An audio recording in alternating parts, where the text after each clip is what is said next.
Hello and welcome to my guitar tutorial. Today we're going to be focusing on holding the guitar with the correct position and posture, as well as learning the fingerings for 2 chords so that we can practice transitioning from chord to chord when we play. We'll start off by doing a basic review of the parts of the guitar. Here we have the head of the guitar, and there are 6 tuning pegs which are used to tune the strings to the correct notes, which we'll talk about later.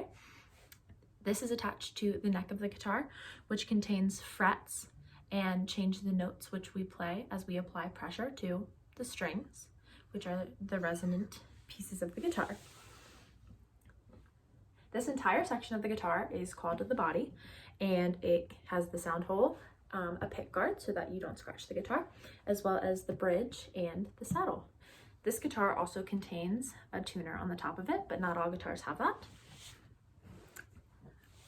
So when referring to the strings on the guitar, and in reading Western notation and types of tablature, we'll often know that this is string number 6 and this is string number 1.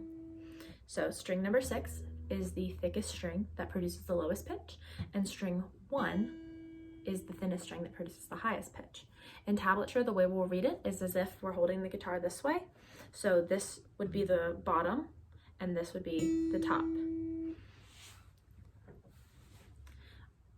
In holding the guitar correctly, it's important that we exhibit the proper posture.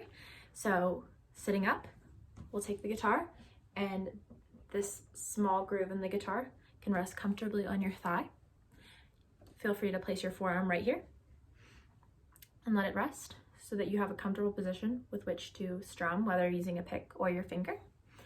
You should place your thumb on the back of the guitar so that it's applying a bit of pressure as you push down and play the strings. It's important to have that balance of pressure so that the guitar doesn't go back or forward.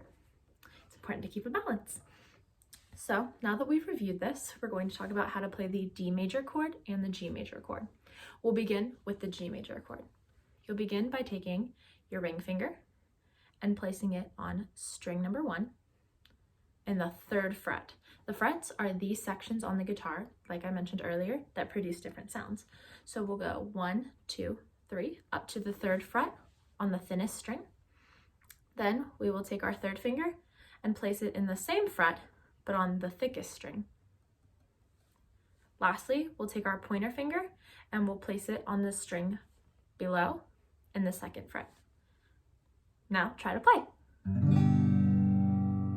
If you have some pieces that don't sound like they're playing quite correctly, some strings that don't sound like they're playing quite correctly, you might want to consider looking at the balance of pressure between your thumb and your fingers. If your fingernail might be touching one of the strings and muting one of the strings, you want to make sure that none of your fingers are touching any strings that they're not supposed to be touching, because that can often mute the sound.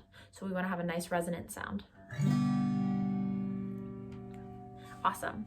Now that we've learned how to play the G major chord, we'll learn how to play the D major chord. The D major chord involves we'll first take our 3rd finger and we'll place it on the thinnest string in the 2nd fret. We'll go 2 strings above it and place our pointer finger there. Lastly, we will take our ring finger and put it in the string between the 2 in the 3rd fret. Again, check and make sure you're not muting any strings and not hitting any strings that you're not supposed to be hitting. Now we will practice transitioning between the D major chord and the G major chord. It's important to be able to comfortably transition between chords and not have to move your hand too much to get to the desired position of the next chord. So we'll strum on a quarter note. If you have a pick, you can use a pick, or you can use the pad of your fingernail like I'm doing right here, and we'll just do 4 beats of D and 4 beats of G a couple of times to practice transitioning.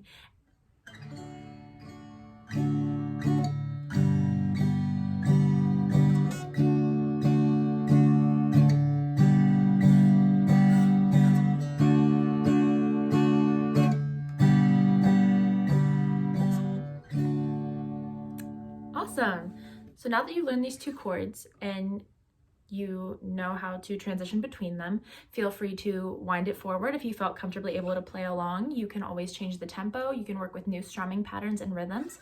If you want to wind it back and take some more time to practice it, you can always slow down the tempo. You can adjust how many times you play each chord before transitioning to give yourself more time. And yeah, thank you so much.